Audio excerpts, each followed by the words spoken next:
up, everybody? I am your host, Fanboy X, and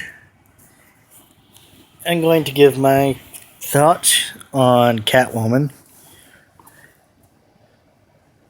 by Ed Brubaker. This, I believe, is the 5th volume, Catwoman Wild Ride. So, I'm reading the synopsis. 4th volume.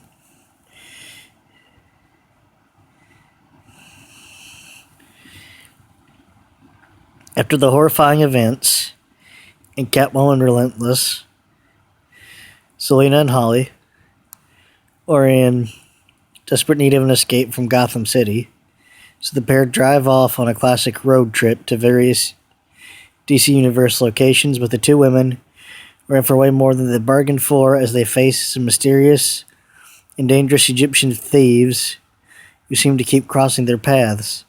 This volume features guest appearances by Batman, Wildcat, Hawkman and Hawkgirl, and Captain Cold. So, classic road trip. So I expected it to be lighthearted, a little goofy, which it's got plenty of it. But not in an overdone way. In fact, the whole comic feels like it should be set to Panama by Van Halen. It's got great art.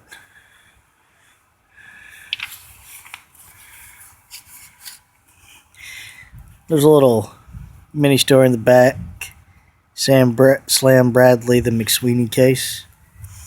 Slam is a detective who is a friend of Selina's.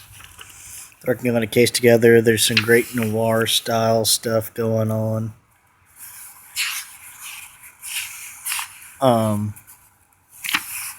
Such a fun introduction. Then we see their car breaking down. Then goes to the thing of how this all started.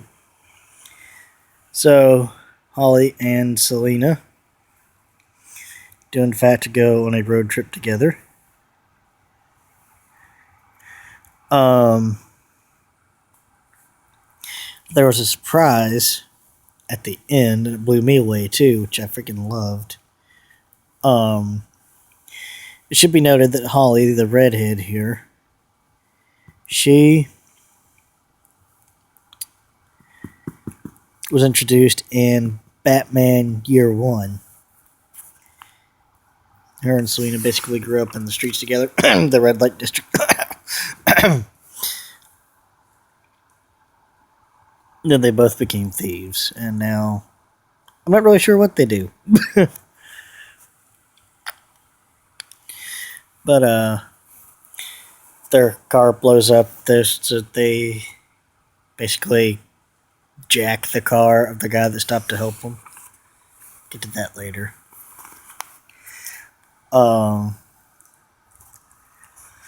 First place they stop is Wildcat.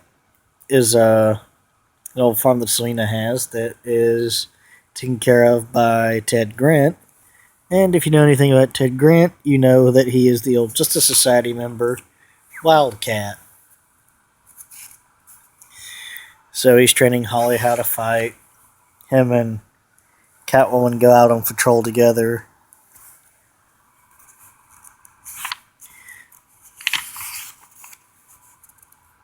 They run into these weird Egyptian dudes with swords, scimitar by his side. That's a reference to a very obscure song. So yeah, these guys just do some weird mystical disintegration crap. After they get caught, just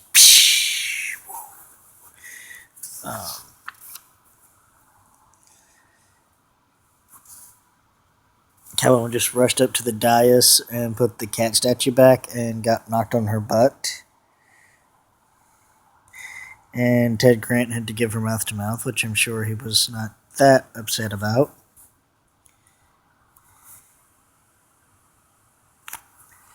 This is pretty funny. No, that's not the lesson here.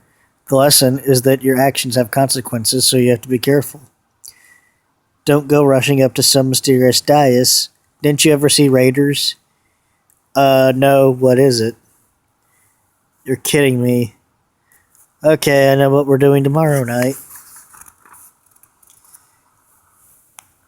So, um, Holly's writing to her friend back in Gotham. She mentions that they watched Raiders of the Lost Ark. That was a pretty cool reference.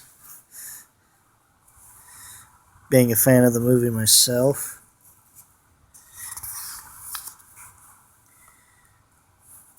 So that's where originally that issue would have ended. This is where the next issue would have picked up.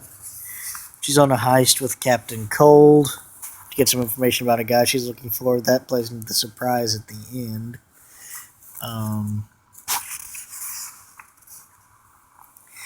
So there's Leonard Snart and all his Leonard Snartness.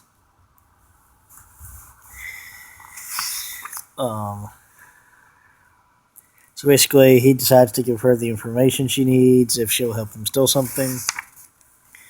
So, flipping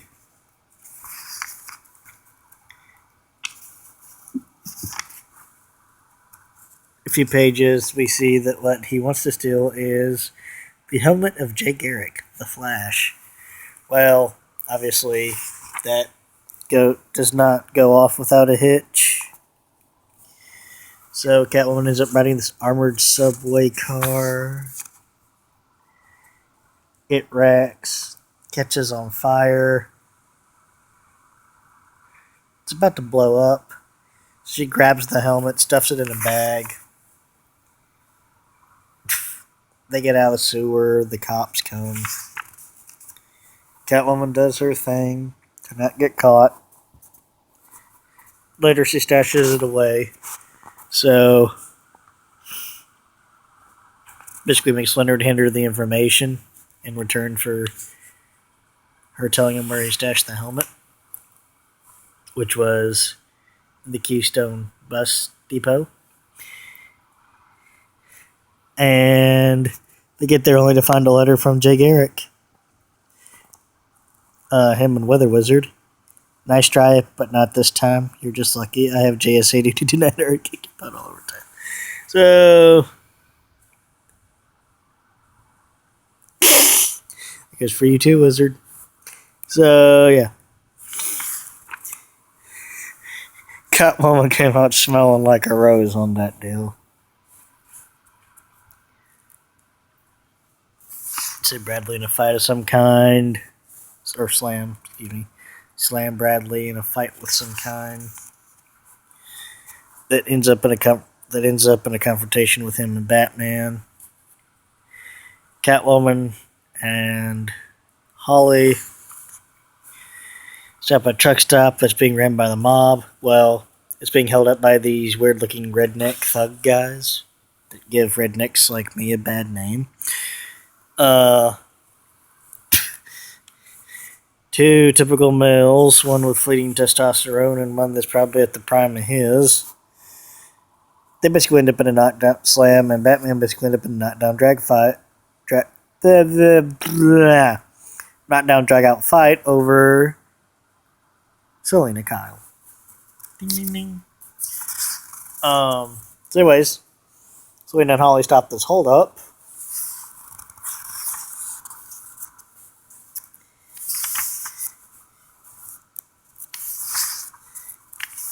And they even stop the mob from getting the cash.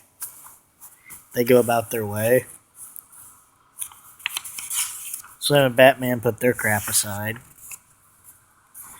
So anyways, then they go to Opal City, which is where the original Starman used to live. And so they go out on a night on the town. This plays into that surprise. Selena can't find who she's looking for. So she kind of just brushes it off to Holly. So later she goes out for what I assumed was a simple night on the town. And somewhere besides Gotham. Although she is in her cat suit, so maybe she was up to shenanigans. When she's attacked by those weird Egyptian dude ninjas. And she kicks their butt. She almost gets arrested. Police turn a blind eye. Blah, blah, blah, blah. So their last stop is a place called St. Roch. Rock, maybe? Don't know how to pronounce that. But the car that they jacked from the guy, they lifted the train. Somehow they find his number, dial him up, and tell him where to pick it up. So I guess the dude gets his car back. And these weird Egyptian ninja dude guys again. Selena's fighting them on the train. They run into Ted Grant again. Holly's exploring the town. She's kind of down and out. Then she sees an old lady dancing to some music, and it does something to brighten her spirits, which is pretty neat. So Ted Grant and Selena, to get some answers on the weird Egyptian dude guys, go to some other weird Egyptian dude guys. Hot Man and Hot Girl. And let me tell you, Hot Girl's really cute in that panel. But I digress. So they found out basically there was this weird cat goddess cult thing in Egypt. Egyptians were weird. If you don't believe me, watch Stargate. And so basically, yeah, their cultists are the whack jobs that have been after her for this reason. But this is part of the surprise. She thinks Selena's like I'm going to be late, I'm going to miss it. She told Holly to meet her at a bar called St. Roch's. Well, Selena's not there, obviously, because they got detained at the Hall's place. Kendra and Carter. Hot Man and Hot Girl. So Hot Girl flies her to the bar, where she's just in time to witness the reunion between Holly and her long-lost brother.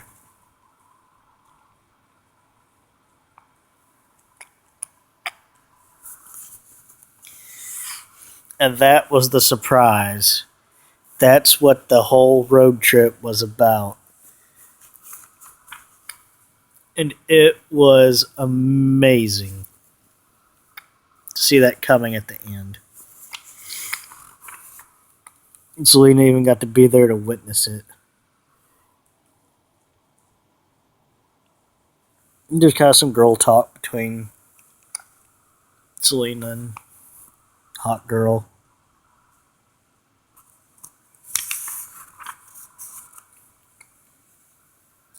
It ends with Hot Girl flying Holly around.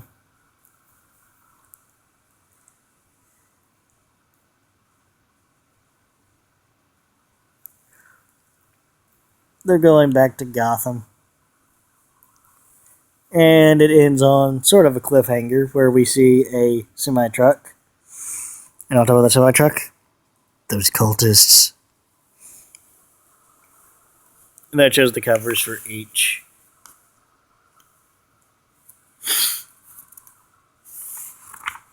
issue. So, what are my thoughts all in all? Besides that this whole comic book should have been set to Panama by Van Halen, since it was a road trip story. My thoughts are this. Ed Brubaker not only knew how to write a good Captain America, he knew how to write a good Catwoman as well. I haven't picked up anything written by Ed Brubaker that I didn't like.